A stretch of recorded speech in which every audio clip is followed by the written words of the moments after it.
मुल्क की बात करें या पंगा की बात करें तो कैसे प्रोजेक्ट आपको मिले। और जो मुंबई में रहता है, पार्टियों में खूब जाता है, पार्टियां करता है, तो आप पार्टी पर्सन है या नहीं है? उन्होंने दंगल, स्वदेश ऐसी बड़ी बड़ी फिल्में उन्होंने एडिट करी हैं।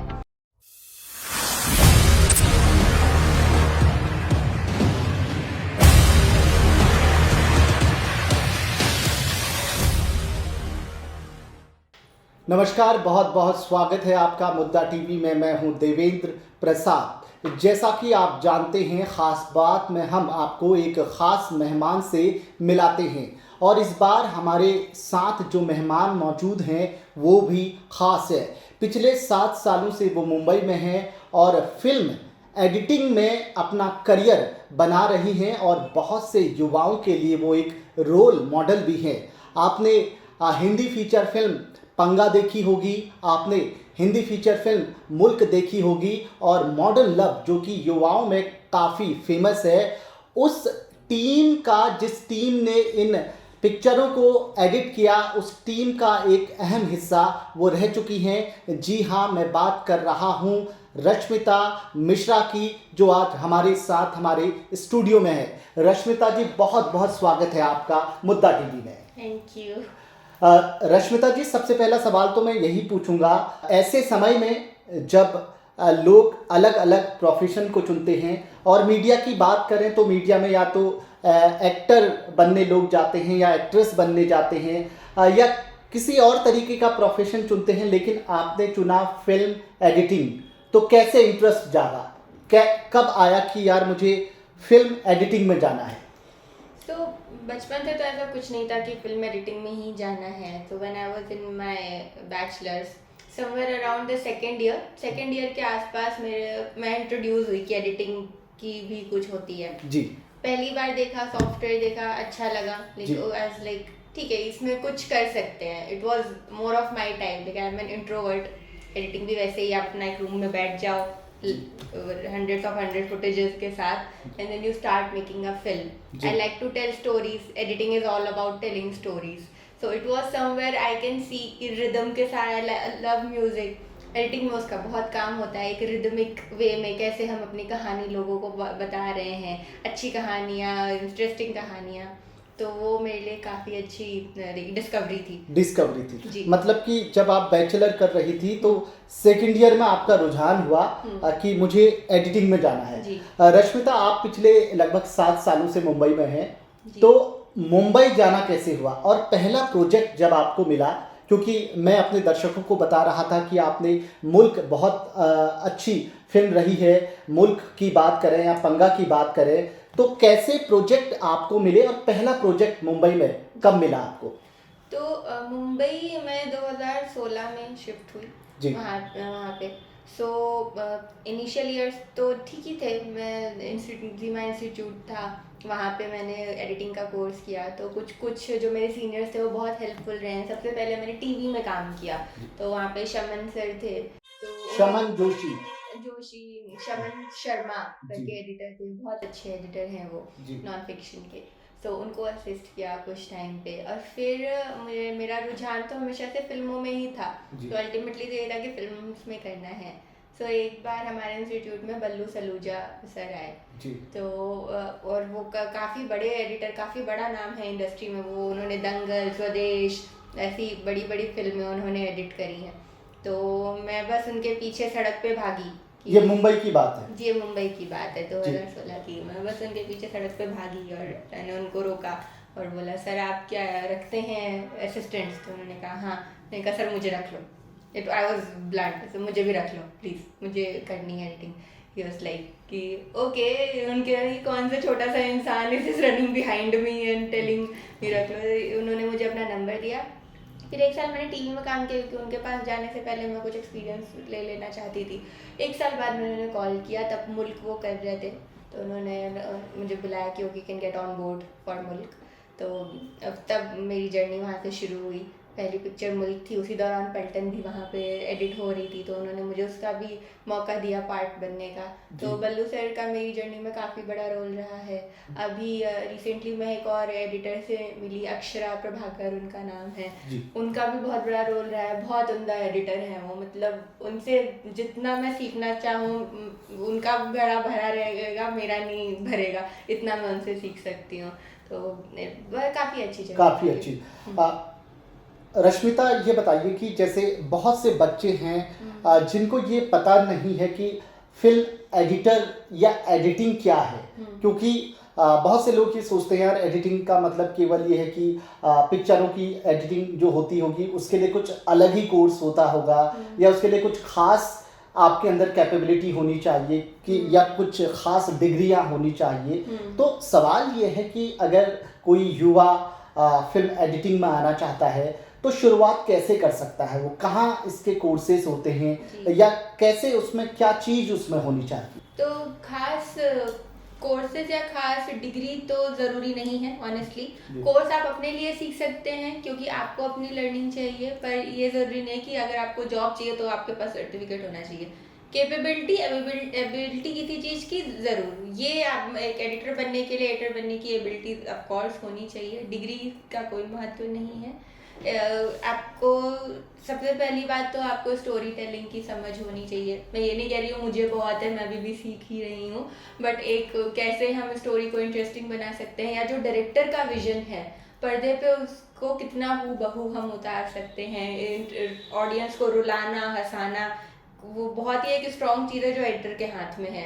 जो एडिट टेबल पे हम क्रिएट करते हैं, कहाँ पे ऑडियंस को बिल्कुल लाइफ थ्रेटनिंग फील देना है, कहाँ पे उनको बिल्कुल रुलाना है, कहाँ पे उनको कैरेक्टर के साथ ही मायूस करवाना है, कहाँ उन्हें कैरेक्टर के साथ ही खुश करना है, ये सारी चीज़ें अगर आपको आती हैं, या इट्स नॉट लाइक कि आती हैं, बहुत कुछ आप करते करते भी सीखते हैं, पर अगर थोड़ी भी 1% 2% समझ है तो आप ज़रूर एडिटिंग में आ सकते हैं। इनफैक्ट एडिटिंग में, डायरेक्शन में, as a writer you can definitely go. Rashmita ji, एक सवाल ये है कि हमने कह दिया कि आप एडिटिंग में आ सकती हैं, कितनी मेहनत इसमें चाहिए? कि मैंने सुना कि इसमें लगभग आपको क्या है कि कितने घंटे काम करने हैं, इसका तो कोई बाउंडेशन है ही नहीं। जी जी, कि मतलब कि आप काम करते जाओ जी। कभी कभी मैंने सुना है कि एक मूवी को एक साल 2 साल भी लग जाता है। तो 1 साल तो बहुत कम है। मैं 10 ये साल सच्चाई देखी है, है मतलब पिक्चर। तुम्बाड़ 10 साल लिया था बनने में उसको। तुम्बाड़? हाँ, तुम्बाड़ भी जो 10 साल लिया था। एक और पिक्चर थे, आप एडिटिंग की बात कर रही हैं? नहीं एडिटिंग नहीं, एज अ पिक्चर हुआ था, मुझे 10 साल लगे थे बनने में। Okay. और एक पिक्चर मैं कर रही थी, मैं नाम नहीं लेना चाहूँगी उसका, लेकिन उसे सिर्फ एडिट टेबल पे 4 साल थी वो। कुछ ऑफ कोर्स रीजंस थे उसके, but editing is a time taking process. ऐसा नहीं है कि हम रातों रात कर सकते हैं। जल्दी भी होती है मूवी की एडिटिंग, 4 महीना 5 महीना में भी होती है, बट मिनिमम 5 से 6 महीने यू कैन से कि इतना टाइम लगेगा। मतलब अगर अच्छी क्वालिटी आप देना चाहते हैं तो आपको टाइम देना पड़ेगा। मतलब बहुत बार होता है जब हमारे पास कंस्ट्रेंट होता है प्रोडक्शन से कि नहीं जल्दी से जल्दी निकालनी है, तो ऑफ कोर्स निकालने को तो पिक्चर मैंने भी 1 महीने में 100-150 सीन्स की पिक्चर निकाली है। वही है कि हम लोग को लॉन्ग आवर्स पुट करने पड़ते हैं, और क्रिएटिवली आप जितना करना चाहते हो या आपको लगता है पोटेंशियल फिल्म का ज़्यादा है, you can edit it more better, पर वो नहीं हो पाता। अगर वही फिल्म अगर मान लीजिए 3 से 4 महीने हम एडिट करें, 5 महीने करें, तो वो और निखर सकती है मैं बोलूँगी। पर अब मोटा मोटा 5 से 6 महीना 5 से 6 महीना लगता है। हाँ। तो ये देखिए कि कितनी मेहनत करनी पड़ती है। जो भी फीचर फिल्म हम देखते हैं उसके पीछे की जो टीम होती है वो बहुत मेहनत करती है। एक सवाल मेरा ये है कि एक शब्द आता है सिनेमेटोग्राफी, तो बहुत से लोग कंफ्यूज होते हैं कि सिनेमेटोग्राफर करते क्या है और ये शब्द क्या है। तो चूंकि आप इस इंडस्ट्री से हैं और काम कर रही हैं, पिछले 7 सालों से आप इसमें हैं, तो क्या होता है सिनेमेटोग्राफी, या यूँ कह सकते हैं क्या काम है सिनेमेटोग्राफर का? पहली बात, बहुत ही महत्वपूर्ण शब्द है, क्योंकि जो भी डायरेक्टर होता है उसका विजन पर्दे पे उतारने के लिए सबसे पहला इंसान जिसके बारे में कोई भी सोचता है वो सिनेमेटोग्राफर होता है। सबसे पहला इंसान जो डायरेक्टर ने जो भी अपने दिमाग में बना के रखा है कि मेरा सीन ऐसा दिखेगा, उसको पर्दे पे उतारना सिनेमेटोग्राफर का काम है। आपकी फिल्म का लुक कैसा होगा, आपका कलर पैलेट कैसा होगा, वो डायरेक्टर और सिनेमेटोग्राफर वो मिलके डिसाइड करते हैं।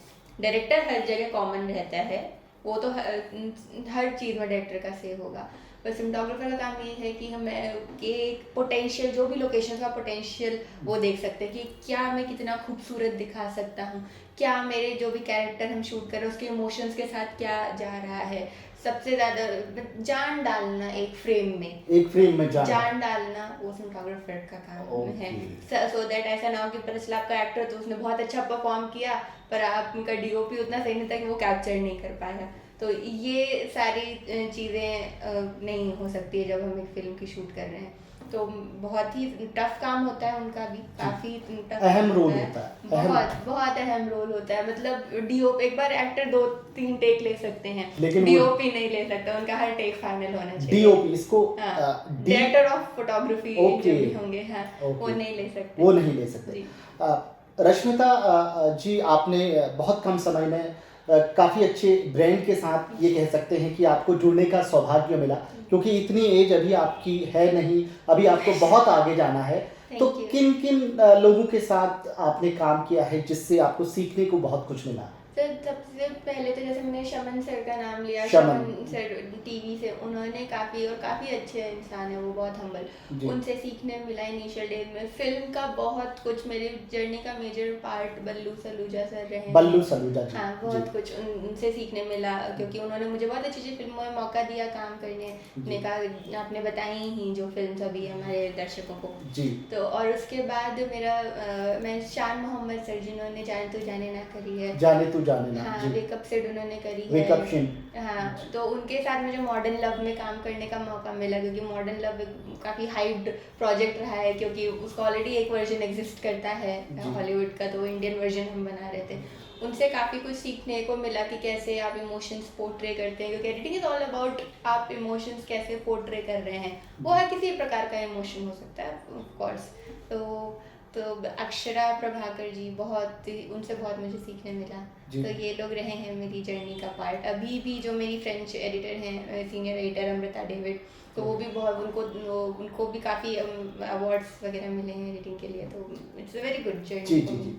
आप पिछले 1 महीने से लगभग उत्तराखंड में हैं, और उत्तराखंड में मसूरी और देहरादून में आपकी एक प्रोजेक्ट है, उसकी शूट चल रही है। तो मैंने सुना कि ये जो प्रोजेक्ट है इसमें कुछ फॉरेन के लोग भी जुड़े हैं, तो संक्षेप में हमें आप बता सकते हैं क्या प्रोजेक्ट है और कब तक हम इसको देख सकते हैं, जो भी आप फिल्म या वेब सीरीज जो भी बना रही है? तो अभी हम लोग फिल्म बना रहे हैं गर्ल्स विल बी गर्ल्स करके। गर्ल्स विल बी गर्ल्स जी। तो ये एक इंडी फ्रेंच फिल्म है, तो ये कुछ फ्रेंच प्रोड्यूसर्स हैं, कुछ इंडियन प्रोड्यूसर्स हैं, ऋचा चड्ढा जी का प्रोडक्शन हाउस है पुशिंग बटन्स, तो हम लोग वो मिलके बना रहे हैं यहाँ पे। तो कब तक देख पाएंगे तो इसकी तो मैं कुछ कह नहीं सकते हैं, क्योंकि एडिटिंग में भी टाइम लगेगा। फिर एडिटिंग के बाद बहुत बड़ा प्रोसेस होता है पोस्ट का, जहाँ पे सारा VFX होगा, साउंड होगा, sound mixing, designing, everything will take place. But I think somewhere around, कोई टाइमिंग तो ऑनेस्टली मैं नहीं बता सकती, बट फिल्म फेस्टिवल्स के लिए है, तो जब भी बन के तैयार होगी तो ऑफ कोर्स आपको जरूर पता चलेगा कि स्क्रीनिंग होगी ही उत्तराखंड में, आई गेस। तो बस यही है। ओके, एक सवाल ये है, आप मुंबई में रहती हैं, और मुंबई में ये कहा जाता है कि जो मुंबई में रहता है पार्टियों में खूब जाता है, पार्टियां करता है, तो आप पार्टी पर्सन है या नहीं है? आप जाती हैं या? मैं पार्टी पर्सन हूँ या ना, उसमें कोई फर्क नहीं पड़ता, क्योंकि जो काम है हमारा उससे हमें टाइम नहीं मिलता है बहुत ज़्यादा। मैं ये तो नहीं कहूँगी कि बिल्कुल ज़्यादा लेबर वर्क करना पड़ता है, ये नहीं है, but because I love my work, or anyone who's in the edit industry, they mostly editors, they love their work. So when they get into the flow, मतलब एक बार एडिट का फ्लो आ गया तो फिर वक्त पता नहीं चलता है, 4 घंटे हैं 6 घंटे हैं। और मेरा जहाँ तक सवाल है, मैं पार्टीज़ वगैरह में नहीं जाती हूँ उतना, मेरा सोशल सर्कल बहुत ही लिमिटेड है, काम से भी वक्त नहीं मिलता, और इन जनरल या तो ऐसा कुछ नहीं है। और मुंबई में इनफैक्ट लोग बहुत मेहनत करते हैं, अब वहाँ पे लोग आराम नहीं करते देखेंगे लोगों को, वो सिटी कभी सोती नहीं है। अच्छा। हाँ, कभी नहीं सोती। आप वहाँ पे 2 बजे भी जाएंगे आपको ट्रैफिक जाम मिल जाएगा, कहीं ना कहीं काम चलते रहता है वहाँ पे। वहाँ चलते रहता है। मतलब अगर बीच कोई लोग, जैसे अगर मैं ऑटो से एक स्टूडियो में दूसरे स्टूडियो जाऊंगी तो मैं ऑटो में बीच में सो लूंगी जल्दी से। अच्छा, जी, तो तो पार्टीज भी मतलब काम चलते रहता है और पार्टी में आप कम जाती है। एक सवाल ये है कि वीएफएक्स हमने सुना है और काफ़ी फेमस है, तो वीएफएक्स होता क्या है, आप हमारे दर्शकों को बता दें। तो जैसे कुछ शॉट्स होते हैं जिनमें हमें कुछ विजुअल इफेक्ट्स की ज़रूरत होती है, जी। और ये डिपेंड करता है, कोई इसका ऐसा सेट पैरामीटर नहीं है, डायरेक्टर क्रिएटिविटी पर डिपेंड करता है। जैसे मान लीजिए हमने एक बैल्कनी का शॉट लिया और पीछे डायरेक्टर को दिखाना है बैकग्राउंड में कि मान लीजिए न्यूयॉर्क सिटी है, जी, तो हम वो वीएफएक्स को शॉट देंगे कि जो वो न्यूयॉर्क सिटी का बैकड्रॉप लेके हम क्रोमा पे शूट करेंगे जी। वो लगा सके। जैसे आप लोगों ने बाहुबली देखी जी। होगी, तो बहुत ही बेसिक सा एग्जांपल लूंगी बाहुबली का मैं, जी। जिसमें काफी सारे शॉट्स आपने देखे होंगे जिसमें वो लोग कूद के इधर जा रहे हैं उधर जी। जा रहे हैं, तो ऑफ कोर्स वो सारा रिक्स शूट के दौरान जो एक्शन डायरेक्टर होते हैं वो रिक्स वगैरह बांधते हैं हमारे एक्टर्स को जी। पूरा यहाँ कमर से हाथों से, तो अब ऑफ कोर्स वो सब करते हुए तो हम नहीं दिखा सकते रिक्स के साथ, तो हम आगे वीएफएक्स में भेजते हैं रोटो में कि वो रिक्स को वो हटाएं फ्रेम से, ताकि लगे कि वाकई में हीरो इतना ज़्यादा उछल के जा रहा है और वो एक एड्रेनलिन ऑडियंस को मिले। ओके। हाँ, सो जैसे बहुत बार दिखाते हैं ऊपर से वो कूद गए और जी। बहुत बड़ी खाई है, तो एक्चुअली में एक छोटे से रूम में बस यही नीचे ही कूदे होंगे, ओके। पर वीएफएक्स वाले फिर उसको और भी बैकड्रॉप देके उसका और प्लेट्स खाई लेके, दिखा देंगे उसको। हाँ प्लेट्स लेके कभी डिजाइन करते हैं, कभी नहीं तो शूट होके प्लेट्स आती हैं उसमें कंपोजिट करते हैं। तो बेसिकली वो चीज़ पर्दे पे उतारना जो शायद नॉर्मली इंसानों के लिए पॉसिबल ना हो करने में, उसे वीएफएक्स नहीं मतलब ये मेरे को ऐसा लगता है विजुअल इफेक्ट इज समथिंग जो नहीं हम कर सकते शूट पे और हमें वो चाहिए। हाँ, तो वीएफएक्स का यूज करके, विजुअल इफेक्ट्स का यूज करके हम अपने दर्शकों को वो लोकेशन दिखा सकते हैं। लोकेशन भी नहीं, लेकिन ये तो मैंने बहुत ही बेसिक सी चीज बोली है। वीएफएक्स का हम बहुत सारी चीजों में इस्तेमाल करते हैं। जैसे मान लीजिए कि कोई दाग है यहाँ पे जी। किसी एक्टर के, जी। तो वो हमारे एक्टर के साथ नहीं जा रहा है, तो हम उसे क्लीन अप के लिए दे देंगे वीएफएक्स क्लीन करो। कभी बहुत बार होता है एक्टर बात करते करते कैमरा में देख लिया, जी। तो ये सारी जो छोटी गलतियां हो जाती हैं जी। वो सुधारने के लिए भी कि नहीं उसका आई बॉल ठीक करो, कैमरा में नहीं देख सकता। ओके। तो काफी सारी चीजें सुधारना, इमेजिनेशन और प्लस जो गलतियां हो जाती हैं वो सब हम VFX वीएफएक्स वालों को देते हैं कि आप प्लीज कमेंट कल कर दीजिए।